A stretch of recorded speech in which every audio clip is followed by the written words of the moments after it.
Сайн бацхан өрхөн үзэгчтэй. Color Film Studio энэ удаагийн 10 минутын алхалт нэвтрүүлэг эхлэж байна. Энэ удаагийн зочин бол нэлээ өрмөц. Бид зочиндоо бас санал тавих гэж байгаамаа. Тэгээ Эрдэнэт хотод ирсэн байна гэдэг өглөөнийх нь постыг харсан.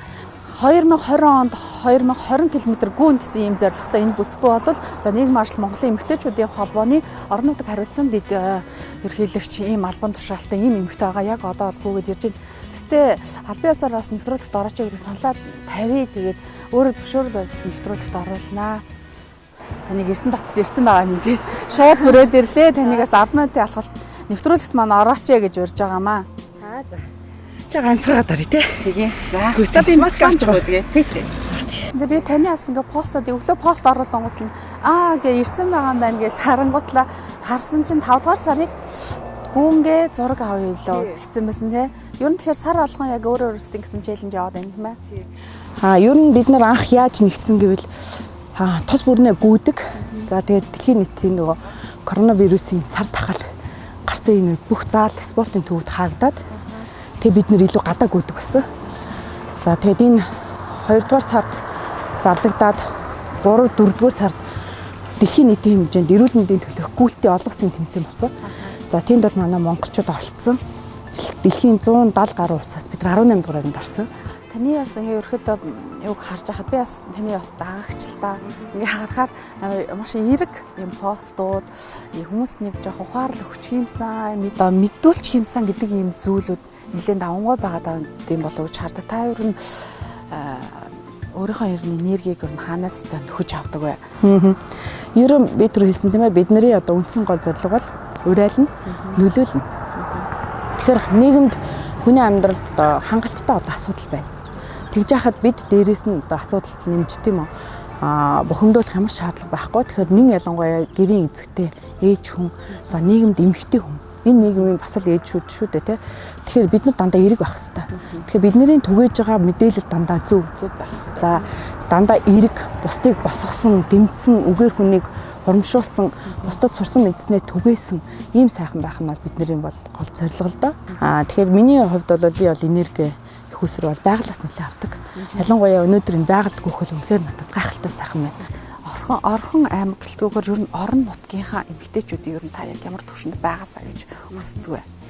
Одоо түрүү хэлсэн тийм ээ, бид нэр урайлах, нөлөөлөх, төлөөлөх гэж хэлсэн тийм ээ. Яг тэр төлөөлөх асуудлыг одоо ярьж байна. Тэгэхээр эмэгтэйчүүдийн төлөөлөл хүн амын 52% болсон. Орон нутгийн эмэгтэйчүүдийн маань хувьд бол орон нутгийн эмэгтэйчүүд маань маш богино хугацаанд хурдтай хөгжиж байгаа. Ялангуяа Монгол улсад одоо гендерийн тэгш байдал гэдэг асуудал бол орон нутагт бол илүү их хэлж тэгшрэх юм байна гэж би харж байгаа. Орон нутгийн эмэгтэйчүүд маань чадварч чинь боловсрж маш хариуцлагатай ажиллаж байна.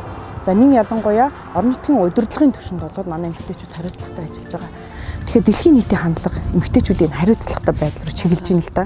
Одоо манай нийгмийн арчил Монголын эмэгтэйчүүдийн холбооны бас хамгийн том үүрэг бол эмэгтэйчүүдийг сургаж хөгжүүлэх. За энэ дээр бол бид нар бас томоохон ажлыг эхлүүлээд явж байгаа.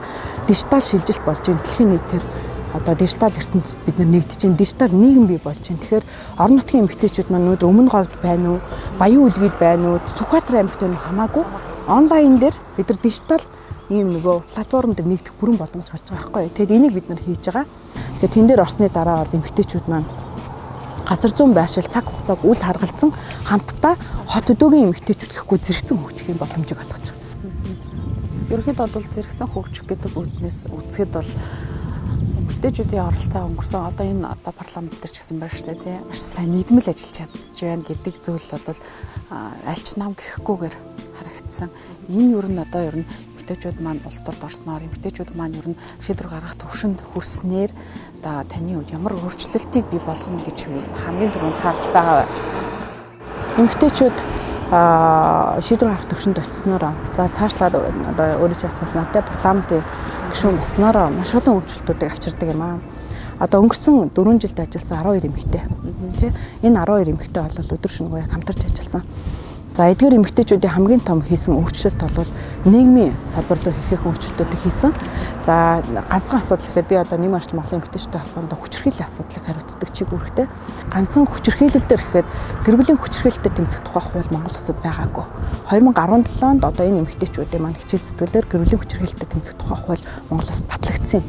За түүнээс гадна одоо хүүхдийн төлөө үндэсний төв гэдэг газар байсан тийм ээ. Тэр газрыг болвол Монгол улсын суур хөгжлийн хүн хүний хөгжил гэдэг маань гэр бүлийн орчинд явагдчихэдэг тийм ээ. Тэгэхээр гэр бүлийн орчныг одоо цогцоор нь авч үзчихэж энэ өөрөө асуудал шийдэгдэх юм а гэд гэр бүл хүүхэд залуучуудын хөгжлийн газар гэдэг агентлагийг одоо засгийн газар шийдвэр гаргаж байгуулсан. Энэ бол үнэхээр том манай эмэгтэйчүүдийн хийсэн бас томоохон үйл ажиллагаа. За энэ дээрээ мэдээж нэг агентлаг байгуулад орхичих юм бол тэр чинь ажил нь явахгүй тийм ээ. Тэгэхээр энэ агентлагийн бодлого стратегийг одоо хийхэд би өөрөө гар бие оролцсон хүн. Тэгэхгүй хүүхэд нэгэнд хүчрхийлэл өртсөний дараа, хүүхэд нэгэнд мориноос унаад гинцсэний дараа, хүүхэд тэнмэл болцсны дараа, ингэсний дараа бид нар асуудлыг ярих юм бишээ.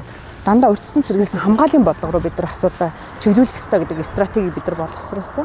За ингээд гэр бүл хүүхэд залуучуудын маань одоо бодлого нь хүүхэд хамгаалал чиглэл рүү ороод ингээд хүүхэд хамгааллын зардалд анх удаа 5 тэрбум, 8 тэрбум төгрөг батлаа.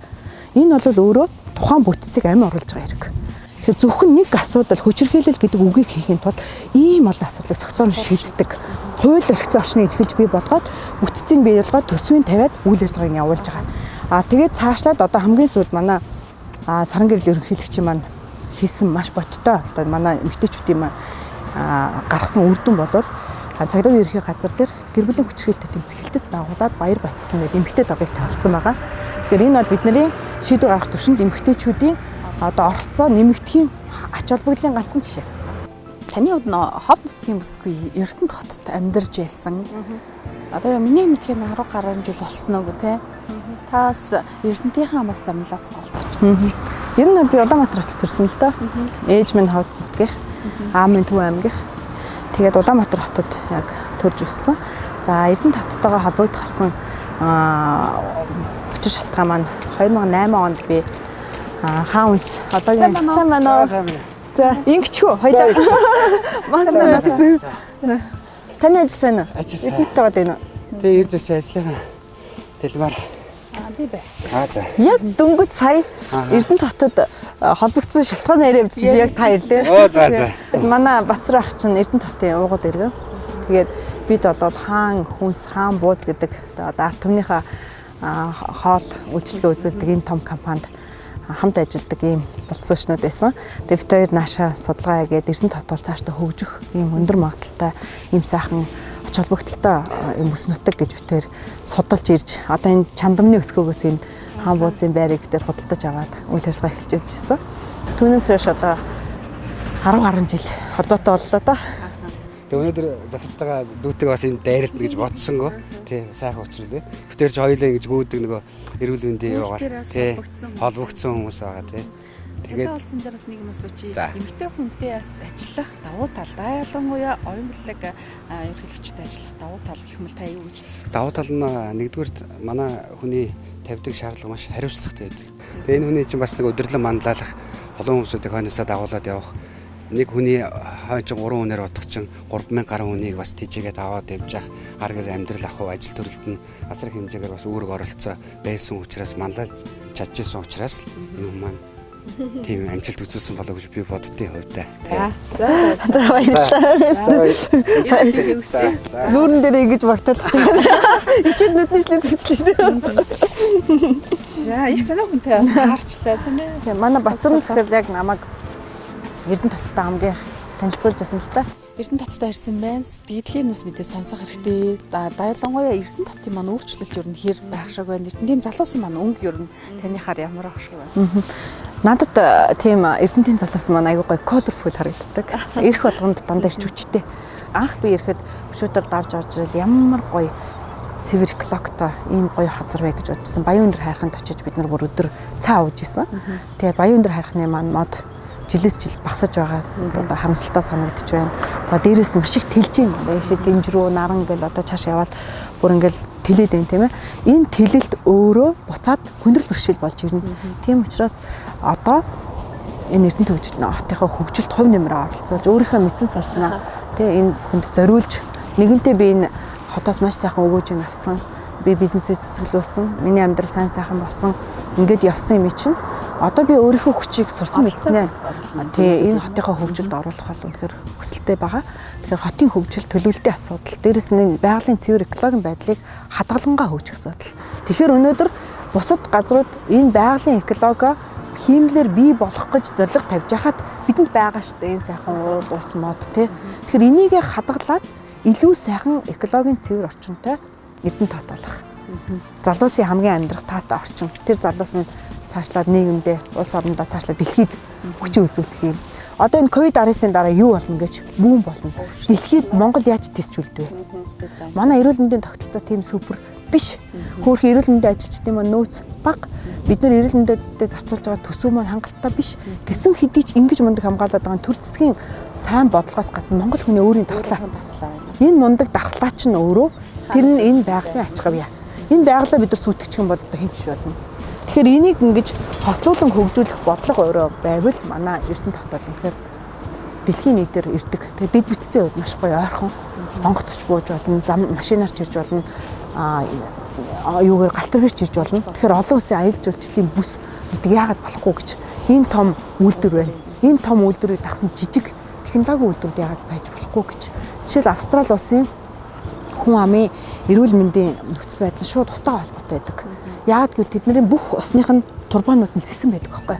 Яагаад манайх зэсэн үйлдвэртэй зэс турбаатай ажиллахгүй байгаа. Тэгэх юм бол 65 км-ээс цэвэр усаа татаж ирээ зэсэн хоолоогоор яваад бид нар дэлхийд хамгийн номер 1 эрүүл мэндтэй хүмүүс. Гэт маш олон боломжууд байгаа. Тэгэхээр тэр боломжуудыг гой зохицоор хийх хэрэгтэй. Өнөөдөр бас 10 минутын алхалт нэвтрүүлэгт маань оролцоод үнэтэй цагаас бас та хуваалцад маш их баярлалаа. Таны одоо сансан, ботсон улаан ажилд нь амжилт бүхнийг хүсье. Зодочтой ажлын амжилт хүсье. За баярлалаа. За баярлалаа. Амжилт хүсье. За баярлалаа.